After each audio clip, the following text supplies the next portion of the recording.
So MaRin is going to be picking it up here for himself. Wants to be in a side lane, farming in the face of the Maokai, rush a Ravenous Hydra, and a swift push in the face of Maokai. It's a matchup as old as time, it feels like now. Ever since 2015, we've seen the solo lane Maokai, but it's a new pick for MaRin in recent times. A man who has that small, effective champion pool, picking up a win against MVP on the Trundle will be the sort of thing that will make SKT wonder if we do end up getting that explosive first round gauntlet match. All right, well, here we go. Everything locked in. Interesting drafts from both sides. Mid lane going to be a lot more of what we've already seen, but Kuro's going to try to step up to the plate, perhaps get that MVP for himself. Like I said, one MVP win here for Kuro guarantees himself first place, or BDD has to get a double MVP in his final game to try to tie him. So Kuro is pretty much a shoo-in at this point. Got some good ball carriers for the Orianna Shockwave to rip through teams. Stana from the side of Kramer is going to be interesting to see as well. Big match, playoff implications in this one. MVP looking to do... Knocked down to half HP yet again, but TuSin does not have the Ignite for the all-in, but they might not even need it. They're still firing away. Max desperately trying to keep him staved off. The leap will come through. Flash forward, Blade Caller coming down. Oh! One more hit would do it, but they just can't quite get the catch. Jarvan's here. We'll get the pop-up yet again on the Max. Double pulverized knock-up coming through for him as Spirit is chasing in, has the flash available, flashes in, gets the knock-up, gets the kill. First blood over to Afrika Freaks, but now firing back is Beyond, comes in, finds TuSin, kills him. Teleport. The Unburrow, TP is coming down. Now from the side of Ian, out of the mid lane. Does not get halted by Kuro with the Shockwave, and now Spirit and Kramer roaming up towards this mid lane. Seems like they will be able to escape, so they say, all right, Ian, you want to come to the bottom lane? We'll go right back over to where you came from. Yeah, Kramer was late on the heal. That probably would have been enough to allow... Sure, the Trundle probably won't be there for the team fight, but the core of 4 will be very, very powerful and even be able to shove pretty fast. Well, Beyond going over to contest this ward.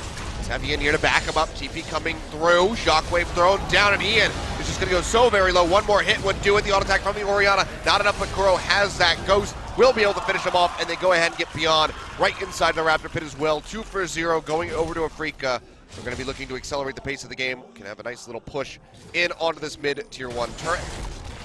They will go ahead and move forward to a 1,400 gold lead. And critically, that was while Teleport was down from ADD. No ability to react. They don't even have... We find a way to enter with the Alistar there. Gatekeeping. In the meantime, TuSin will go in, finds a pop-up on the Maha. Cataclysm coming down, but he's got the lead to go over the wall, but the Ignite is ticking and might just finish him off. One final tick will get it. TuSin claiming the kill, and Beyond yet again back in the pit will go down. Now MaRin arriving. Jumps forward in onto ADD. Goes down the pillar to try to cut him off as the rest of the team collapses inward. We'll have the slow up. Shockwave coming through. Nice twisted advance to dodge that one out. Now the Nature's Grass coming through. We'll find multiple members. TuSin dashing away. Will still get taken down by Ian. As the Blade Caller connects in underneath the turret, Kramer fire away with a little bit of damage, but doesn't have enough to finish off the core key. This gets him down to about half HP, but Afrika Freaks might still be able to posture up for this tier 2 turret here in the mid lane as ADD nearly goes down. Flag and drag forward. Heal comes out. Tries to keep him alive.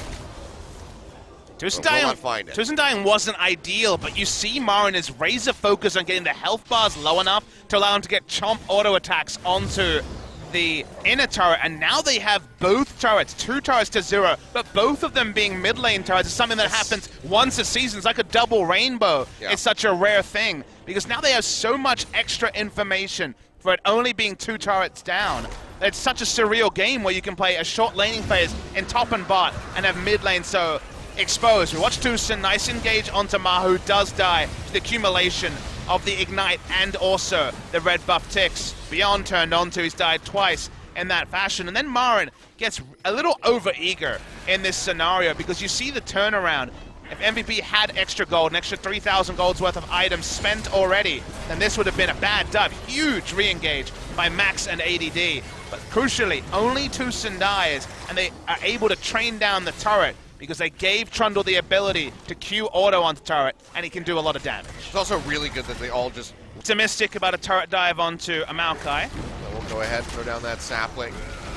It's a little bit of damage down to the Kuro. TP coming through, but ADD takes so much damage from the distance. Nature's Grasp will find Kuro. A lot of damage coming through here from Ian. A couple more shots would kill him as he Valks away from that Shockwave, keeping himself alive. Smartly Valks early, that's from Ian. But now with the new wave coming through, seems like there might not be too much that he can do. Ian's got very low mana. Yeah, and that's going to be the Infernal Drake started up as well, but seems like MVP do want to stop this. Full HP. Coming in with ADD to try to take up in the front lines, but it's against 4 members of the Afrika Freaks with Kuro rejoining. They'll jump in, Maha already leaping away as ADD throws down the Nature's Grasp, goes down below half HP, and it's really just a matter of time. He'll flash away even, but double dash forward, MaRin with the flash, TuSin going in. They will be able to take him down in the end. As the Dragon Strike from Spirit claims his life. And then we'll go ahead and start up the Infernal Drake yet again. ADD lived a long time, but he was baiting his team pretty hard. He had flash up. I understood what he was trying to do, but he was buying time. Hold on that point for a second. Max going in, finds the double pulverize.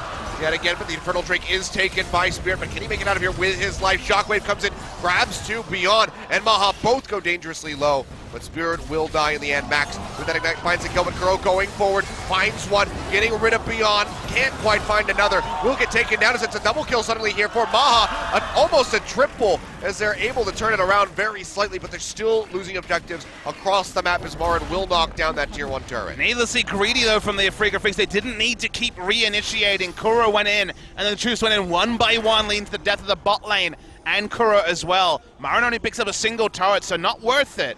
Afrika did get the Infernal in all of this. The Flag and Drag smite just enough damage, down to 70 health. But after this, they could have just accepted the Spirit would die to the Ignite and not gotten greedy. But one command attack hits from Kuro. Gets the kill with the command protect pullback.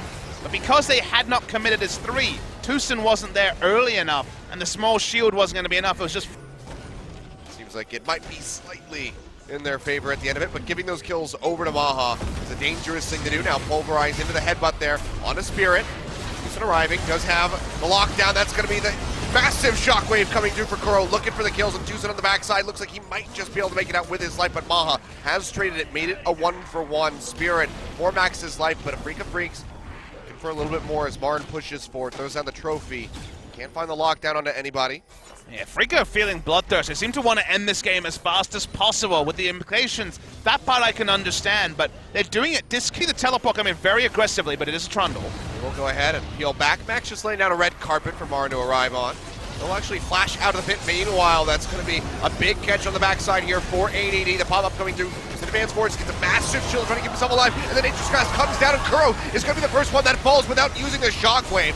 Kramer will answer for 1, now 2, getting rid of Beyond, but looking for so much more. Max with the massive pulverize, tries to even the fight, but that's going to be the quadra kill, or the triple kill rather, coming through here for Kramer. Dangerously though, will get popped by the explosive charge at the end by Maha, but MaRin is able to pick up the pieces, gets rid of the Tristana, and Ian is just a smack away from going down, has the Valkyrie over the trophy to keep himself alive, and that was such a close fight, but again, Afrika Freaks should not be going this even in the exchanges with MVP. I can't disagree with that, but the actual fight was so interesting. When Kuro died with Shockwave not used, you thought that would be... They turn onto the map, I couldn't get his positioning, and now Baron is being forced by Afrika.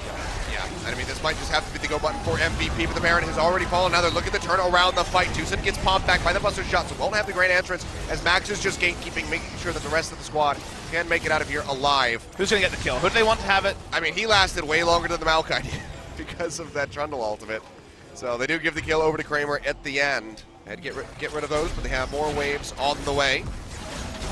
Gonna be the big engage here from Max. Featherstorm coming down from Kramer to make sure he does not get pulverized. The Blade Caller just helps rip right through Beyond his Kuro. Comes up for the first kill, Cataclysm down onto ADD. Trying to soak up as much as he can in the front line, but he's already down below half HP. The Sap Magic bringing back a little bit, but it's not enough for him to posture forward to help save that turret. So that's gonna be the first inhibitor of the game going down in favor of Afrika Freaks, and they're not done yet. They're rotating straight down to that bottom lane to try to knock down another. You don't think about grouped Trundle CC so much, but the Subjugate allows the Trundle to control so much space around a turret that he's able to just put down the Pillar of Ice, subjugate someone, and then the turret goes down. That's 2 inhibitor turrets down. In the fights, because he went for the Lord Dominic's Regards instead of the Mortal Reminder, so he's not even remotely worried about it.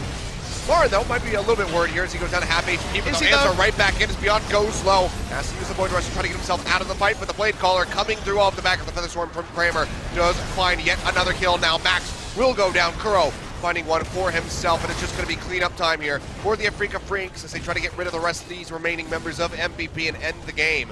Might not even have to kill them, honestly. Shockwave coming through, only going to connect in onto one, but it's weakened some Alkai, sets him up to go down. That might just be the ace, and will make it back limping into the fountain as much as you can limp when you're riding on an airplane. The turrets will go down. Nexus about to be exposed as Ian goes in for his last hurrah. But he is just going to get shot down out of the skies. Kramer with a final kill, 22-11, doubling it. Massive gold lead in the end, 34 minutes on the clock. Afrika Freaks win game one. Yeah, 34 minutes, 33 kills, super bloody game one, but it means that the side of Afrika are one Nexus explosion away from guaranteeing themselves a top 5 spot, ruining the night of Jin Air fans and ensuring that they will be taking on SK Telecom T1 in the first round of the gauntlet next Saturday. One more game, all that Afrika need. Riding in off the 2-0 would be a nice way to get ready for that wildcard match. Do have to still close out their final game against Jin Air if they are to win here.